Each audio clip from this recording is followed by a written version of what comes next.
అడుగుతున్నారే? పెద్దమ్మాయిని వదిలిపెట్టి చిన్నదాన్ని నిన్ను వదిలిపెట్టి నన్ను అడిగారా? అవునమ్మా. నన్ను అడిగారంటే వాళ్ళ కాస్త కూస్తో కామశాస్త్రం గురించి తెలిసి ఉండాలి. ఎవరెవరా నన్ను అడిగింది ఏ కూజావున అవ్వకూడదు పూర్తి అడ్రస్ రాసిస్తా. సరేగానమ్మా, ఎంతమంది అడిగారే? ఒక్కరా ఇద్దరా ముగ్గురమ్మా? 100 మంది అడిగారే. 100 మంది కాకపోతే 1000 మంది అడగనివే. అయినా ఏనుగుతోండని ఎంతమంది ముద్దు పెట్టుకునేది అరుగుతుందా తరుగుతుందా? సరే సరే ఈ మట్టి ఏంటి? వాళ్ళందరూ కింద పడేశారమ్మా. అసలే కాలేజీ కుర్రలు అంటే వాళ్ళు ముందు, నేను వెనక, నేను ముందు, వాళ్ళ వెనక దబ్బేలు పడేశారు. బోర్లుగా పడిపోయానమ్మా. బోర్లు పడితే ఎదర కావాలి మట్టి వెనక ఈపుని ఎందుకు అయింది? అదే నీ అనుమానం అమ్మా. ముందు బోర్లుగా పడి మళ్ళీ ఎలికలు తిరిగానే. అబద్ధం చెప్పిన అతికినట్టు ఉండాలని నిన్ను ఒక్క కంటే హై క్లాస్ టికెట్ చేద్దాం అనుకున్న బొత్తుగా ఈ తిరణాల్లో నువ్వు నేల టికెట్ అయిపోతావు. సరే సర్లే, నువ్వు వెళ్ళి సంగతి ఏమైంది? అమ్మా, ఇంతకు ముందు నేను వాకిట్లో ఉంటే ఎవరో పెద్ద సుబ్బారావు గారు కొడుకుంటే చిన్న సుబ్బారావు గారే నన్ను చూసి చిత్రా ఇట్రా అన్నారే. ఏంటా అని వెళ్ళానా? కింది నుంచి పైకి, పై నుంచి కిందికి ఎగదిగా ఎగదిగా చూసారే. అసలే పిత్తరోడైపోయాడు మీ మధ్యవాడు. ఏంటమ్మా? అమ్మా చిత్ర, ఎగతిగా చూశాడా ఏమన్నా చేశాడే? అమ్మా నన్నేం చేయలేదే, లోనికి వచ్చాక నిన్నే చేస్తారంట. వాడు బాబుకే వాళ్ళ కాక చేస్తాడే. వాళ్ళ నాన్నగారు కూడా మన ఇంటికి వచ్చేవారా? పెద్దగా బాపేవాడు అంటే రావటం మానుకుంటాడు. ఆయనకి ఒక మాట అడిగారే, ఏమని? చిత్ర అక్క ఏం చేస్తుంది అన్నారు. నువ్వేమని చెప్పావే? నేను తెలియగలదాన్ని కదా. ఏమండి అక్క మేడపోయిన గదిలో చక్కగా ముస్తాబోతుందని చెప్పేసా. ఆ తర్వాత ఏమన్నా చెప్పాడు? అది అది సరే సర్లే, నీ నోటి నుండి ఈ మాట కాస్త ఊడిపడేసరికి ఊరు కాస్త మోటు పొందుతుంది. అమ్మాయి పెద్దమ్మాయి ఇలా రామ్మ. పట్టవలసిన చేప పైకి తెలియనది, వెతకపోయిందిగా కాలికి తగిలినట్టుగా రావాల్సిన సుబ్బారావు గారు గుమ్మం దాకా వచ్చారు. నువ్వు త్వరగా ముస్తాబ్ కానీ. అమ్మా, ఈ పాడు వృత్తి నేను చెయ్యలేనమ్మా. ఇది పాడు వృత్తి కాదమ్మా, ఇది మన కులవృత్తి అమ్మా. కులవృత్తి మానుకుర గువ్వల చెన్నాని పెద్దలు ఏనాడో చెప్పారమ్మా. అమ్మ రంగస్థలిపై బూతులు వాడినా, వేశ్యలకు మూతులు వాడినా చూసే దిక్కుండదే. వయసునుగానే 4 రాళ్ళు సంపాదించుకోవాలి. నా మాట అమ్మా, నా మనసు తనువు ఎప్పుడో ఆ శ్రీకృష్ణ భగవాన్ ఎందే లగ్నం చేశానమ్మా. నన్ను అట్టే బలవంత పెట్టకమ్మా. అమ్మా, మనసు శ్రీకృష్ణ పరమాత్ముడికి చేయమ్మా, దాన్ని చూసుకుంటాడు. శరీరం నాకు వదిలిపెట్టవద్ది, సంగతి చూసుకుంటాను. అమ్మా, అసలు మమ్మల్ని కన్నావా? ఎక్కడైనా కొని తెచ్చి పెంచుకున్నావా? కన్న తల్లివా, కసాయిదానివే నువ్వు? ఏ కన్న తల్లి అయినా తమ పిల్లల్ని ఇలాంటి నీచమైన వృత్తిలో పెంచడానికి ఇష్టపడుతుందా? సమాధానం చెప్పవే. మన కులవృత్తి మనం చేసుకోవటానికి కన్నావా, తెచ్చి పెంచుకున్నావా అన్నది ఎవరు వృత్తులు వాళ్ళు చేసుకుంటున్నారు. ఇది మన కులవృత్తి అమ్మా. నా మాట నువ్వెన్నైనా చెప్పమ్మా, ఈ పాడు వృత్తి నేను చెయ్యనే చెయ్యను.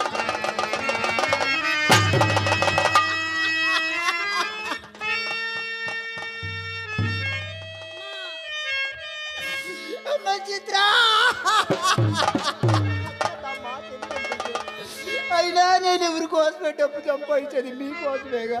అక్కే నా మాట విన్నప్పుడు నేను ఎవరి కోసం బతకాలా, ఎవరి కోసం డబ్బు అమ్మా బతకలే. అమ్మా, నీ మాట వింటానమ్మా. నువ్వు చెప్పినట్టు చేస్తానే. నువ్వు చచ్చిపోతే మాకు దిక్కెవరు ఉన్నారమ్మా?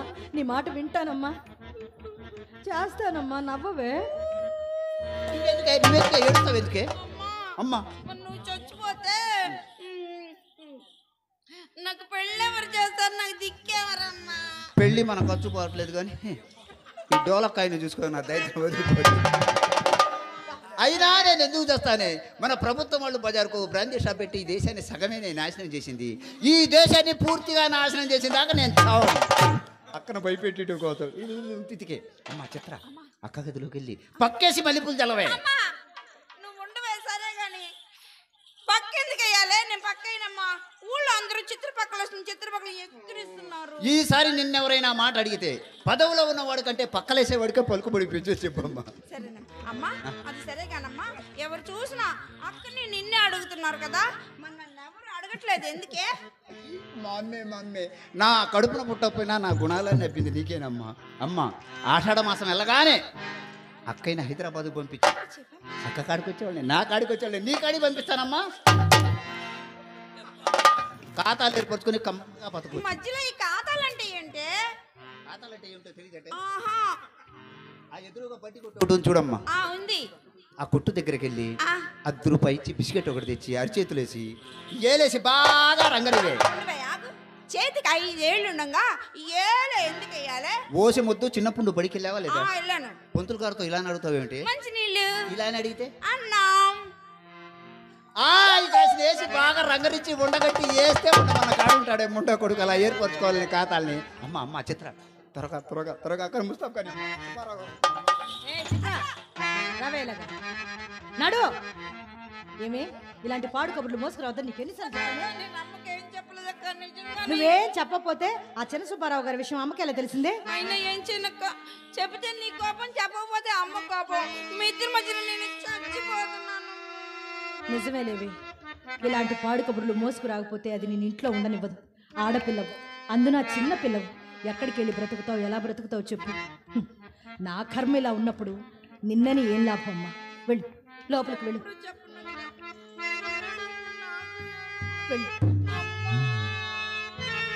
చిచి, ఏమి వృత్తి ఇది? పాడు వృత్తి కదా. కృష్ణ కృష్ణ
మనిషిని పట్టుకొని ఎడతారేంది? ఎవరితోటి బాబు గొడవ పడుతున్నారు? ఆటో వాళ్ళ తప్ప పక్క వీధి అనగానే 5 రూపీస్ అంటాడు, మన వీధి అనగానే రేటు పెంచుతాడు. ఇది వాళ్ళ అలవాట, మన ఏర్పాట? ఇస్తే పోలా అసలే రౌడీలు. రౌడీలా? మనం గోండాలం. వాడు పోయాడు లేదు చూడు.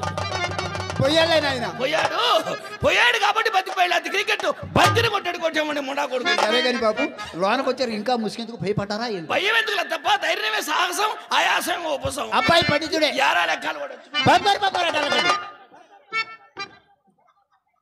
ఏం లేదు తప్ప నాటు బామ్మలు ఏమైనా పెట్టించారే? ఆ గది మా చిన్నమ్మాయి చిత్రగది నాయన. చిన్నమ్మాయి చిత్ర గదే? ఇంకా సీల్ తీయలే? వీలు కాక సీల్ తీయలేదు నాయన. ఆషాఢ మాసం వెళ్ళిన తర్వాత ఆరంభం చేద్దామని. సరేలే, మంచి రోజు చూసి మంత్రి గారి చేత ప్రారంభం చేయించు, ఆ తర్వాత అందరూ ఆరంభం చేయించు. ఈ పాటి పని కోసం ఆ మంత్రి గారు వస్తారా అని దండేసి దండం పెట్టాలి కానీ దౌడు పడతారు. సరే గాని ఈ గది ఎవరిది? ఆ గది మా పెద్దమ్మాయి చింతామణి గది నాయన. కప్పేసిన కానించి ఓ అసం చూస్తే వాలిపోవాలనిపిస్తుంది. చూసా, ఏమి గుత్తి బలపులు ఏమి కర్ర బలపులు బ్రహ్మాండంగా పెట్టించావే. అంతేకాదు నాయన, సిలుగు ఫ్యాన్లు, కురుగు మిషన్లు కూడా పెట్టి